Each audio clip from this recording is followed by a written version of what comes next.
प्यारे साथियों, स्वागत है आपके अपने चैनल सोनू सर क्लासेस में। मैं आशा करते हैं आप स्वस्थ होंगे, मस्त होंगे, तंदुरुस्त होंगे। तो आज का वीडियो काफी खास होने वाला है, क्योंकि आज की वीडियो हम पढ़ेंगे समांतर श्रेणी यानी कि AP, arithmetic progression. Arithmetic progression का मतलब होता है समांतर श्रेणी। इसको हिंदी में कहते हैं समांतर श्रेणी और अंग्रेजी में कहते हैं अर्थमेटिक प्रोग्रेशन। तो सबसे पहले इसमें पढ़ेंगे हम कुछ फॉर्मूले। तो इसमें सबसे पहले नंबर पर आता है ए बराबर क्या होगा। तो ए बराबर क्या होता है, हमारा पहला पद होता है। क्या होता है? पहला पद। डी बराबर क्या होता है? तो सार्व अंतर। सार्व अंतर। एन बराबर क्या होता है? पदों की संख्या। पदों की संख्या। एन का मतलब क्या होता है? तो पदों की संख्या होता है। टी एन बराबर क्या होगा? टी एन बराबर होता है ए प्लस एन माइनस वन गुणे डी। ए बराबर हमारा पहला पद हुआ, एन बराबर पदों की संख्या, डी बराबर सार्व अंतर हुआ। अब यहाँ पर हम आपको दे दिया जाएगा 2, 4, 6, 8, 10। पूछा जाएगा क्या यह समांतर श्रेणी में है या नहीं है। तो आप कैसे निकालेंगे? सबसे पहला सवाल हमारा यही आता है कि इस प्रकार का आपको संख्या दे दिया जाएगा और पूछा जाएगा कि क्या यह समांतर श्रेणी में है कि नहीं है।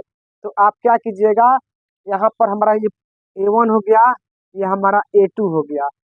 हमारा A2 में से अगर A1 घटता है तो हमारा D का मान निकल जाएगा। तो हम अगर 4 में से 2 घटाएंगे तो कितना बचेगा? 2 बचेगा। अगर A3 में से A2 को घटाएंगे तो कितना बचेगा? 6 घटाओ 4, यानी कि हमारा कितना आया? 2 आया। उसी प्रकार हमारा A4 में से A3 घटेगा तो कितना बचेगा? तो 8 में से 6 गया, कितना बचेगा? 2। उसी प्रकार A5 में से A4 घटेगा तो कितना बचेगा? 10 घटाओ 8 बराबर 2। हर जगह पर हमारा कितना आ रहा है? 2 आ रहा है। इसके मतलब यह समांतर श्रेणी में है। अगर यहाँ पर मान लीजिए 2 आया है, यहाँ भी 2 आया है, अगर यहाँ पर 3 आ जाता तो यह समांतर श्रेणी में नहीं रहता, क्योंकि इसका जो डी का मान है अलग हो जाता। अगर डी का मान सेम आ रहा है तो समझ लीजिए कि यह समांतर श्रेणी में है। अगर नहीं आ रहा है तो समझिए कि समांतर श्रेणी में नहीं है। अब एक इसी प्रकार आप दूसरा सवाल ले लीजिए। -2 का मान 2 का मान 6 का मान 10 मान लीजिए, यही हमारा सवाल है। अब पूछा जाएगा कि क्या यह समांतर श्रेणी में है या नहीं है। क्या यह समांतर श्रेणी में है या नहीं है। तो सबसे पहले आप कहाँ जाइएगा? A2 घटाओ A1, A3 घटाओ A2, A4 घटाओ A3। इसी फॉर्मूले पर आप जाएंगे। अगर सबका मान बराबर आ रहा है तो कोई बात नहीं, सही है, हमारा समांतर श्रेणी में यह है। अगर नहीं आ रहा है, अधिक कम आ रहा है, तो समांतर श्रेणी में नहीं है। तो कैसे हम करेंगे? 2 घटाओ -2, 2 घटाओ -2 बराबर कितना होगा? तो 2 + 2 यानी कि 4 होगा। कितना होगा हमारा? 4 होगा। उसी प्रकार हम क्या करेंगे फिर? 6 घटाओ 2 बराबर 4, 10 घटाओ 6 बराबर 4। सभी जगह पर हमारा 4 4 आ रहा है। इसके मतलब यह समांतर श्रेणी में है, अन्यथा नहीं आता तो यह समांतर श्रेणी में नहीं रहता। तो अब ये तो हमारा हो गया श्रेणी निकालना। हमने कैसे श्रेणी निकालना सीखा। अब आगे हम पढ़ेंगे पदों की संख्या के बारे में। तो हमारे सामने क्वेश्चन क्या है, सवाल क्या है? -40 कमा -15 कमा -10 कमा 35 का 10वां पद ज्ञात करें। कौन सा पद हमको ज्ञात करना है? तो 10वां पद ज्ञात करना है। तो हम 10वां पद आखिर कैसे ज्ञात करेंगे? अगर पदों की संख्या पूछा जाएगा तो हम किस फॉर्मूले पे जाएंगे? तो टीएन वाले फॉर्मूले पे जाएंगे। किस फॉर्मूले पे जाएंगे? टीएन वाले फॉर्मूले पे जाएंगे। तो चलिए हम 10वां पद ज्ञात करते हैं। कैसे ज्ञात करेंगे? सबसे पहले हम ए बराबर लिखेंगे -40। उसके बाद डी बराबर क्या होगा? A2 घटाओ A1, यानी कि -15 घटाओ -40। क्या हो जाएगा? -15 माइनस माइनस प्लस 40। कितना बचेगा हमारा? तो 25 बचेगा, यानी कि डी बराबर हमारा 25 आएगा। ए का मान हमारा -40 दिया है और डी का मान 25 दिया है। अब एन बराबर हमारा कितना दिया है? 10 दिया है। क्योंकि 10वां पद हमको ज्ञात करना है, तो हमारा ए भी पता है हमें और डी भी और एन भी पता है, तो हमको क्या निकालना है? 10वां पद। तो हमारा सूत्र क्या है? ए प्लस एन माइनस वन गुणे डी, यानी कि ये हमारा कितना है?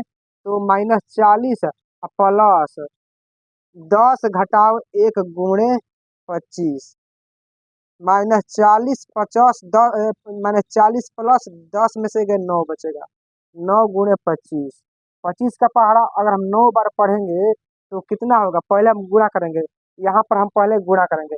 कितने लोग होते हैं कि पहले जोड़ देते हैं, लेकिन वहाँ पर गलत हो जाता है, तो हम क्या करेंगे? सबसे पहले गुणा करेंगे। तो 25 नवा कितना होता है? तो 9 × 5 = 45 और 9 × 2 = 18 4 22, कितना होगा? 225 होगा। अब ये हमारा 225 प्लस में है और जो 40 है घटाव में है, तो ये यहाँ पर क्या होगा? यहाँ पर इसमें से हम इसको घटा देंगे, तो 5 ये कितना हो जाएगा? 12 में 4 गए 8, 100 हमारा 85 होगा। तो हमारा 10वां पद कितना निकला? 185 निकला। इस तो यहाँ पर सवाल क्या दिया? ध्यान से देखिए। सवाल हमारे यहाँ यह है कि 21 का माप 18 का माप 15 का कौन सा पद -81 है? यहाँ पर हमारा ए का मान दे दिया है, कितना होगा? 21। डी का मान हम निकालेंगे A2 घटाव A1 से, यानी कि 18 में से हम 21 को क्या करेंगे? हम घटाएंगे, तो बचेगा -3।